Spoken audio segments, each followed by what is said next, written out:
Hello and welcome everyone to 22nd episode of Dream Life. Today I have a special guest with me. She is a neuropsychologist, graduate member of within the British Psychological Society, NLP trainer, CBT therapist, and hypnotherapist. And without further ado, I would like to introduce Laura Ian from Romania. Thank you so much for accepting our invitation, Laura. And please tell us about yourself a little bit.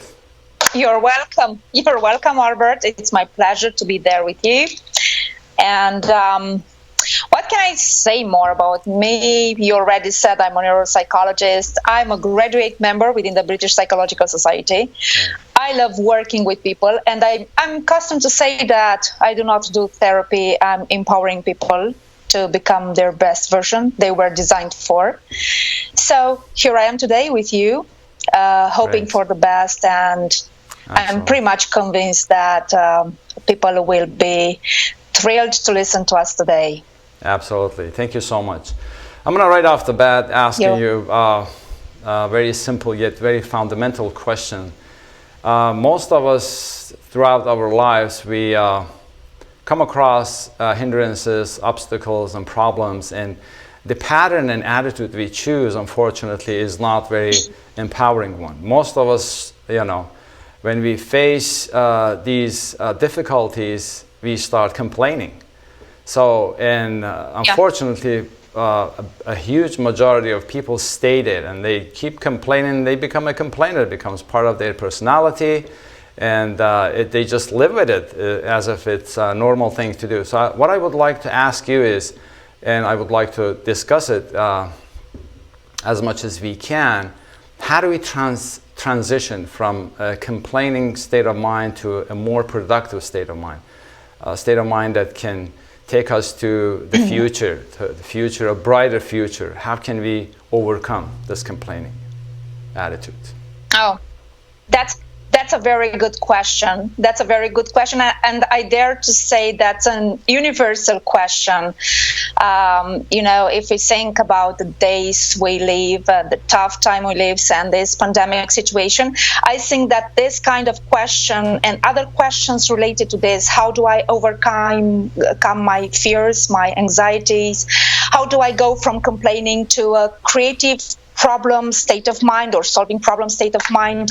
How do I go from hesitation to action, from remembering to thinking? These are very good questions, and I think I have some specific tools for that. Great. So, but before going further in this topic, I'd like to say a few things about what happened to our brain research, during times. And within the last 20 years or so, thanks to the development in the brain imaging and neuroscience, we can say for sure that the brain itself is very capable of re-engineering.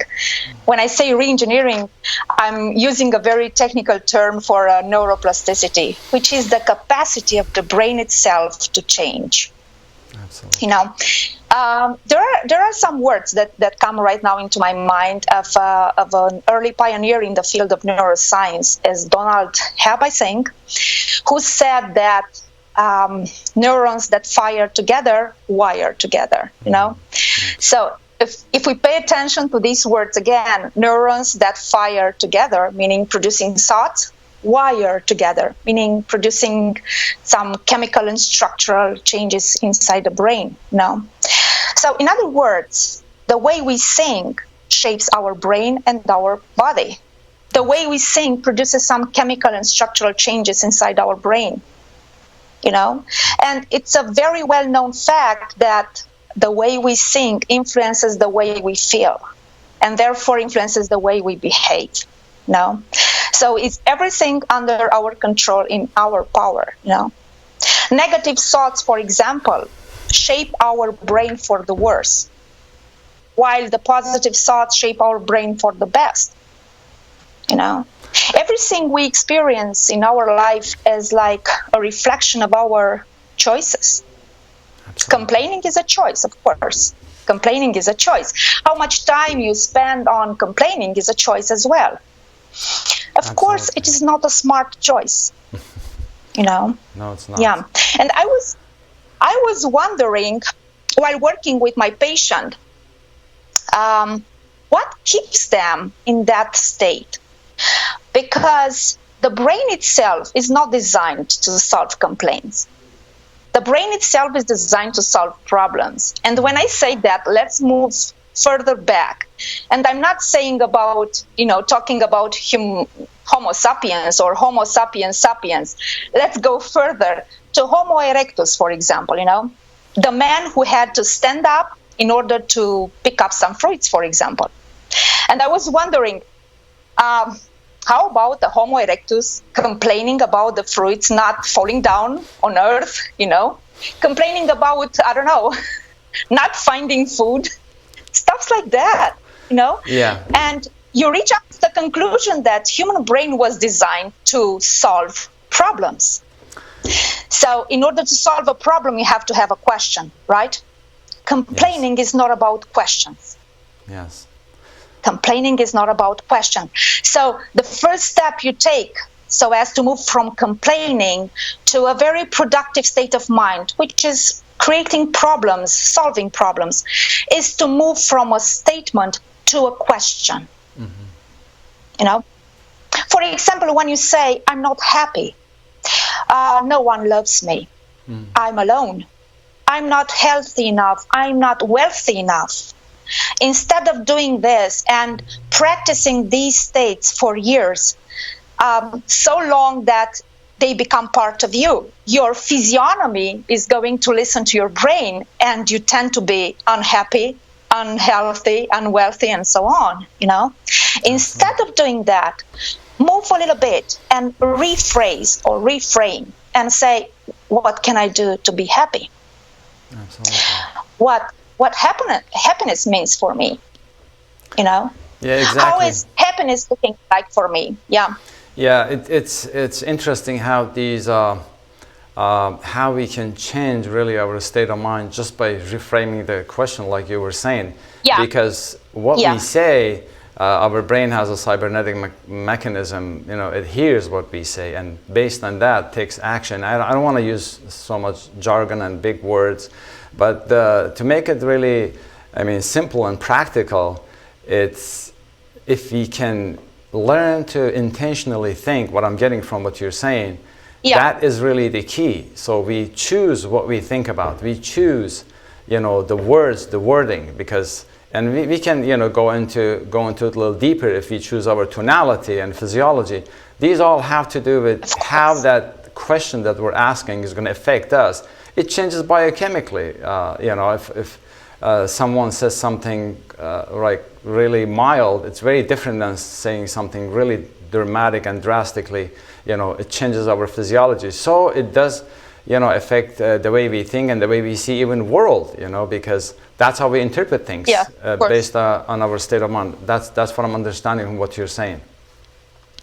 Yes. And so what I'm getting to is, if we can start turning those complaining questions or statements, which for most part are negative, into a more productive questions, because we know by now negative statements are not functional. If somebody says, I don't want, for example, be like married to somebody that is this and that, that person don't go and marry that person and then say, I don't want this person. So it's not functional. We're just saying it. They're intellectual comments or statements. But anytime we make a positive statement, that is something that we can look into it and we can plan it and actually get in it. Is that what I'm understanding what you're saying? Yes, you perfectly underlined everything I said. Even, Albert, if you look to the scientific research, latest research in the field of, for example, wave genetics, Peter Garyaev in Toronto Institute for Genetics, or Bruce Lipton with the Biology of Belief, a very famous book, all of them talk about one simple thing, that the human DNA has its own grammar, its own language. Human DNA really understands what we say inside our brain. So if we have a scientific proof, and we humans usually look after scientific proofs, what stops us from moving from a complaining state to a productive state of mind where we really get to be happy, to be healthy, and so on. Absolutely. You know what I realized from working out with my patients is that they encounter some difficulties when it comes about rephrasing or reframing. For example, one of my clients used to say, I really understand what you say, but I don't believe it when I say it to myself. And I was like, okay, you could try fake it till you make it, but it didn't work. Great point. Or let's see where is this coming from. And he said, okay, I tell to myself, I rephrase it, turn the statement into a question, but I don't believe it. And if it's not genuinely, I cannot work with it, And he was perfectly right. And then I said, okay, what stops you from doing that? And he said, I don't feel I need to do that. It's like it's not coming from me. It's coming from outside. I feel like people complain about me more, and I took their complaints and, stuff like that. And then I said, okay, let's try one thing. And I remember one thing I read sometime in A Way of Being, a book of Carl Rogers, one of the greatest psychologists of all the times. And he said at the point, if you really want to pay attention to yourself, you have to apply that kind of knowledge at the gut level. Meaning that you forget about the technical knowledge, like what's good, what's wrong, what the psychologists say that it's normal, what the society say that it's normal, and go to the experiential knowledge where you speak with you in front of you in a naked way, at the gut level, at the visceral level, where you listen to your visceral reactions and feelings and so on. So I took this client and I said, okay, let's do this thing. I want you to sit on the sofa and just step outside yourself and dissociate. Look at yourself and start questioning. Like, who are you? Is this the person you're looking at? Do you really enjoy being this way? Being tough is really you. How do you know to be angry? How do you know when to be angry and with whom? Okay? And after this kind of process, he finally realized that it was inside him. And that was the step he did so as to reframe. So one necessary step prior to reframing is this kind of approach of your inner self, knowledge at the gut level. Absolutely. Dissociate, step aside, and talk to yourself. Yeah. Yeah, I definitely strongly agree with you, because this is another great point, because we are very complex human beings. Our brain is so complex, and when most of the times we identify with the habit or patterns or attitude that we have, and these are totally different things. I mean, the smartest person can say the stupidest thing. It doesn't mean this person is stupid. Maybe he was stupid in that moment, that stated that statement or did something really bad. But we have to separate these, and I appreciate you bringing that distinction up. And we have to separate these things. Especially, I was reading something about kids. When our kids are doing something wrong, we know that from 18 months up, they know if we agree or we disagree with what they're doing. They have the sense. Yeah. And when they do something wrong, it's tremendously important to tell the kid, make them understand that you disagree with behavior that they did, but you love them. And most of the parents, unfortunately, they make this mistake. I did that. I'm guilty of it too. And we blame the kid. We don't explain the distinction. We don't explain the behavior and the kid. And that causes a little issue, unfortunately. That's huge. Yeah, that's a huge mistake. Yeah. You address the behavior, not the person, because the behavior is just a little bit part of that person. It's not the entire person or personality, Yeah. So addressing the behavior, you tell them you are okay, but you need to adjust this little thing, So it's fine.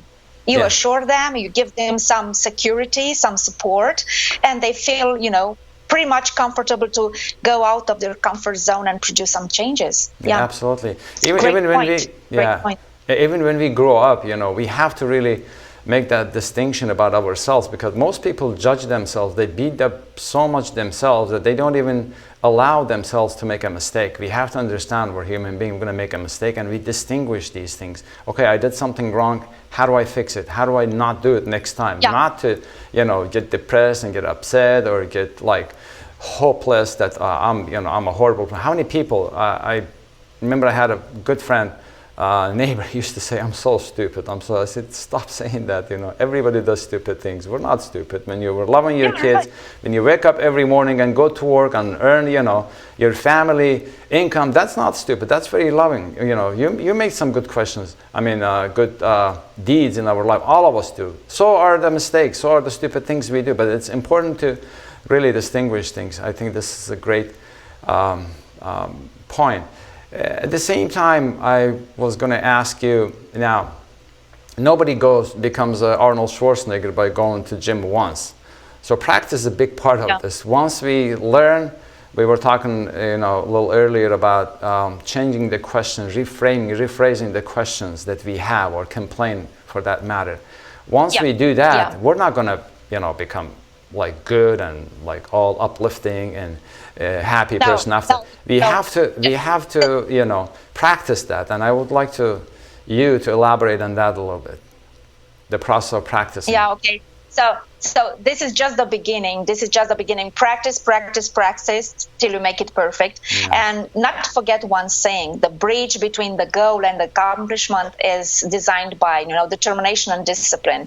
So I'm talking about discipline and determination as well, meaning that you have to do it day by day till it becomes part of you. So this is just the beginning of the process, because when you start asking questions, you put your brain to work and find solutions like, okay, where is this problem coming from? How do I know to fix it? Who can help me? Can I find support in some other parts? Who do I ask? When do I ask? Or if you want to identify a problem or someone that has something to do with your triggers, how do I know when to behave this way? With whom do I know to behave this way? Who makes me nervous and why? Why is this person especially a good trigger for being angry? Yeah, so absolutely. These sets of questions help you a lot. Yeah, and also I think we tend to forget that at one point we couldn't walk. We were babies, right? We're just crawling, and, on our foot and legs, and then we learn. How do we learn? We try, we get up, and we fall, and we get up and fall until we learn. I don't think any kid, just throws a tantrum after the first failure. He says, I can't walk anymore. That's it. I'm not walking. Everybody does that, and we have to give the time to ourselves, and we can succeed. And these are very. I'm not talking about like in a sense that who do we want to become, or great goals. There's nothing wrong with great goals and like being the best in any field. But what I'm saying is to have a balanced life to a point that we can enjoy life truly to its reasonable level, because we have to somehow balance our life, or we're going to be lacking. And these are really basic things. How do we learn walking? We can use the same pattern, same strategy for learning, for example, not to complain about our job, or not to complain about life or everything else that we were talking about. Because once we learn something, this is how it is, and I'm sure you can elaborate on that more deeply. Our brain's job is to learn and forget. And anytime all the things that we have learned so far, from the address that I learned to come over here, to looking at the camera, or making a sentence in English, all these things that we have learned in life, if you check it out, if you look at it in a scientific view, our brain has created this pathway. There is a road in our brain that we don't have to do it again. We learn once how to drive, and we're good. And we learn how to speak a different language, we're good for the rest of our lives. Of course, we have to reinforce it, but what I'm trying to say is we have to realize that once we change our habit, once we start thinking and asking questions or making phrases intentionally, not whatever comes, not as in a default mode, but in an intentional mode, then we practice that. Once we do enough practice, it creates that pathway in our brain. It is so easy for the next time to go to that place. If a person, learns how to change these structures, these sentences, instead of complaining, doing something else. If we do that enough time, our brain becomes automatic, like everything else that we do automatic. Wouldn't you agree with that? True. Yeah, that's true. Because remember what I said in the beginning, the neurons that fire together wire together. Yes. The moment you ask question, you just fire some neurons, and the moment they fire, they wire, So the moment you ask yourself questions, it's like you're accessing your library, your brain library, a huge library that contains strategies, lots of strategies. So in there you can find coping strategies for, for failure, for trauma, for bad people around you, for, stress whatsoever. So the moment you ask questions, you open the library of your brain. So here is the success. Opening the library of your brain, it means that you access your entire knowledge. If not, you can access other people's libraries, like asking for some other personal strategies. For example, if you want to be a very good golf player, you go to someone who is a very good golf player and try to elucidate his strategy to do that, and learn it and make it yourself by Absolutely. applying some personal details, So Absolutely. It's not hard at all. It's not hard at all. But first of all, we have to start with this idea that our brain was designed to solve problems, not to solve complaints. Yes. I think all brains in the world, starting with animals. I cannot think, Albert, of a shark in an ocean complaining about the fact that the fishes are avoiding him, That's true.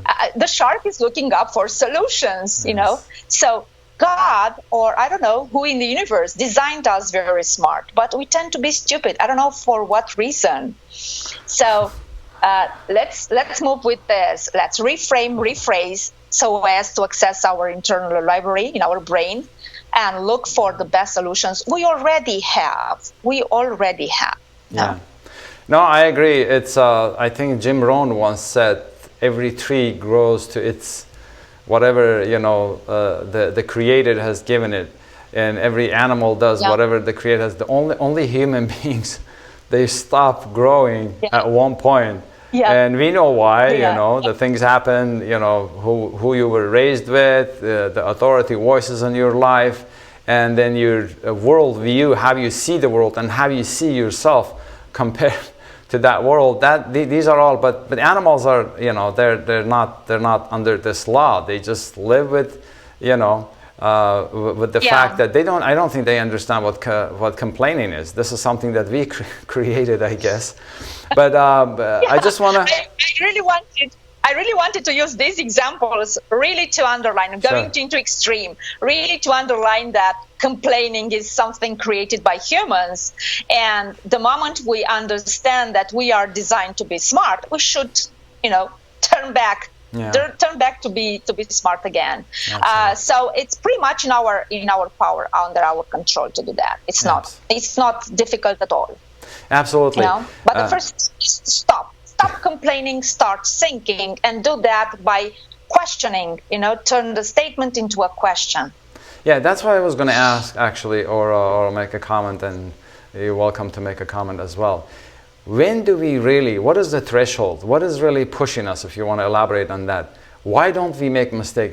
We don't take like a step to change something. What is that threshold?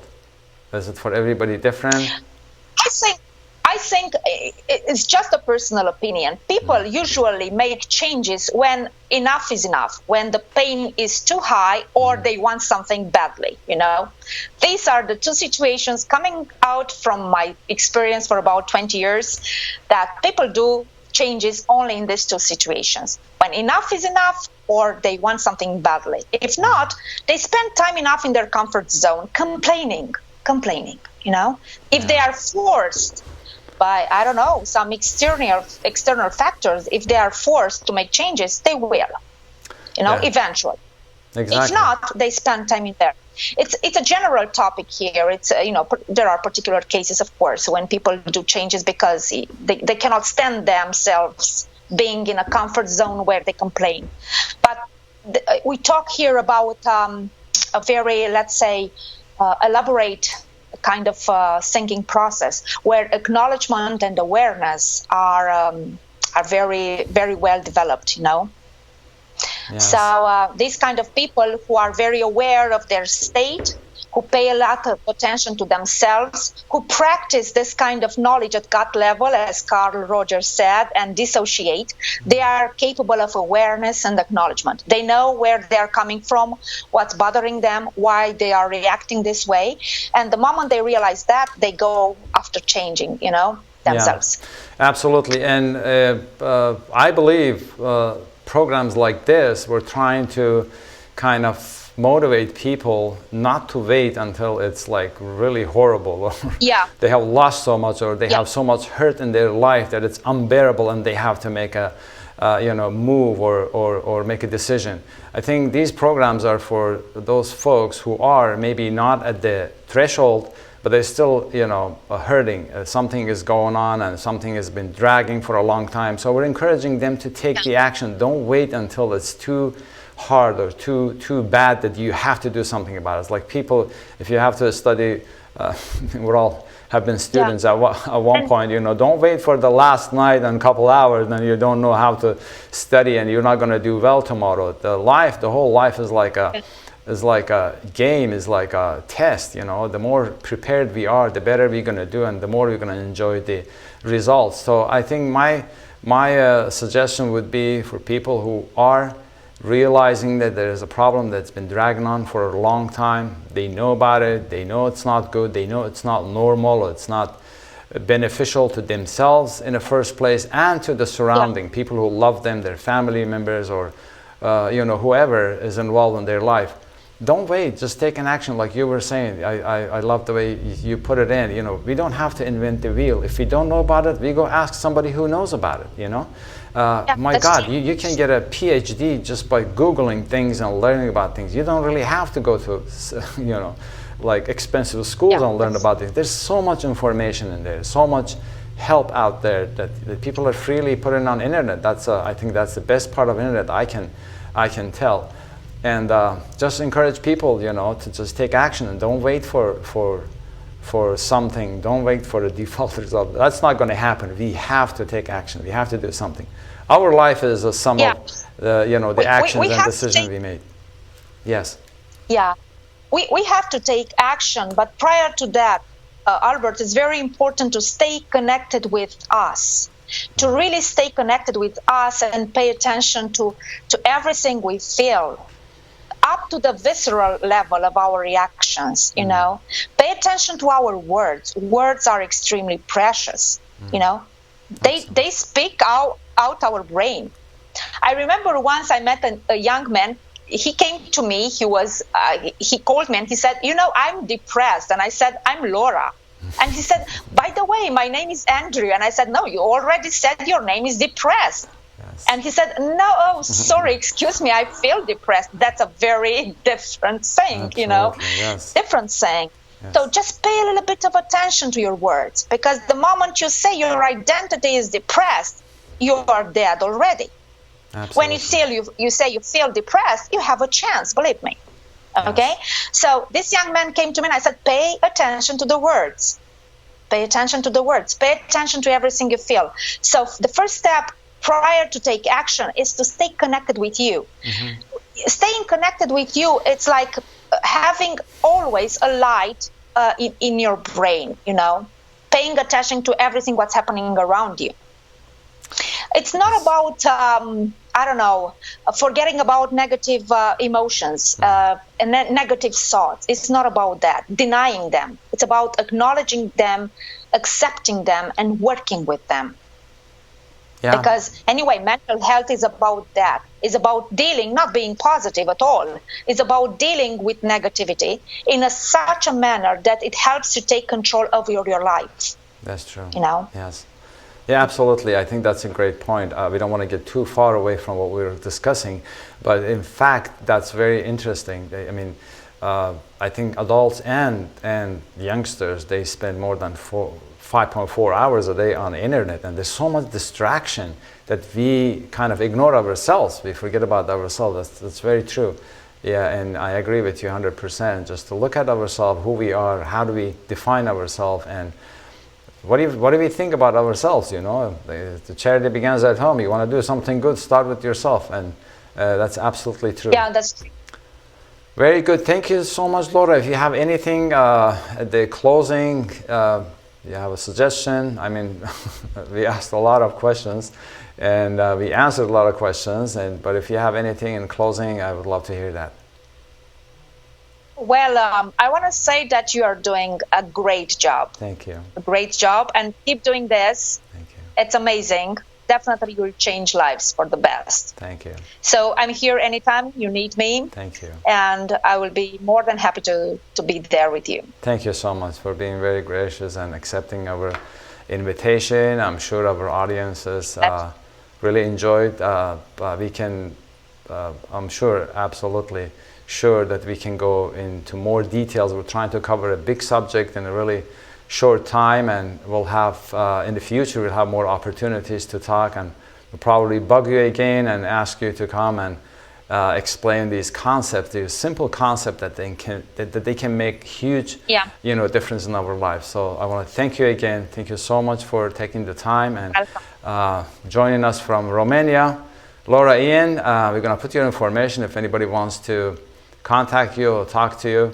They will have access to your information, and I guess it's a night back there, and good night to you. And I want to say thank you to our audiences, and I hope that this program was beneficial to those great audiences who want to learn, who are interested in their well-beings and happiness in life.